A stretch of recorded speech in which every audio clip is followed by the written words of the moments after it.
Hello YouTube, Triumph Guy here today, and we're going to be moving the Lambda sensors on this Peugeot 208. Okay, it's quite easy, and this is so that we can clean them. Basically how it works is you've got two, one before the cat and one after the cat. They'll send information into the ECU, and then that will dictate how much fuel the car is going to use and other sort of parameters. But anyway, let's get to it. As you can see, there's the top one, and there's one just down there, but you have to access that one from the bottom of the car. What we're going to do is get some WD-40 for now and just spray them on like that. Okay, and the same on the bottom one, like that. Next, we're just going to unplug it. Just pull that yellow tab towards you, and then you should be able to move this and then pull it out. So you pull this tab out towards you, and that's it, unplugged. Next, this fitting's quite easy. Just get two fingers underneath like that and just pull it towards you. These are normally on pretty tight, so it's recommended that you use a specialist socket which allows you to go over and like that. Okay, you're only going to use this just to loosen it ever so slightly, and then you'll spanner the rest of it off. That's it now at the hole, and as you can see, as it focuses in, it's absolutely minging. So I'm going to show you how to clean that. Exactly the same to unplug this one, but also you've got a little clip down there. I'd suggest with this one, pulling it out first.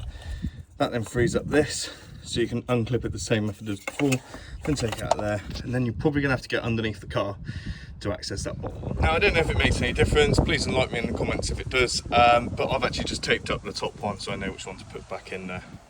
So the first step is to use carb and EGR cleaner just to clean the worst of the sensor off, and just spray it vigorously all over it.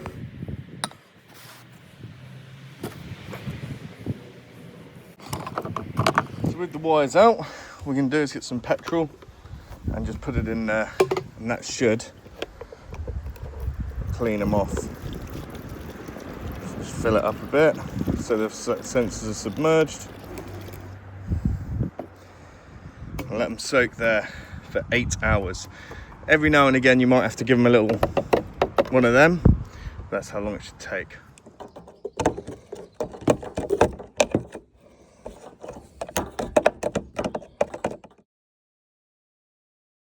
So as you can see, nice and clean now. Just dry that off and then let it dry for a couple of minutes. It should evaporate off it pretty quickly because it's petrol. Right, so we're going to fit the first top one first, twist it first, and then we're going to plug it in. The reason why we do it in that order is obviously so the cables don't get all bent up.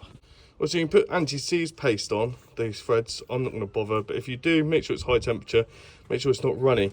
So as soon as you put that sensor in like that, it's just going to run down here and just ruin it. So just be careful if you are going to go down that route. So once you've pushed these two together, you then have to push this this orange bit in, and then the sensor just plugs into this plate back there. You just push that in and it's all good to go. We're now going to repeat the process on the bottom one. I'm actually going to just try screwing it in from here and see if I can get away without getting underneath the car.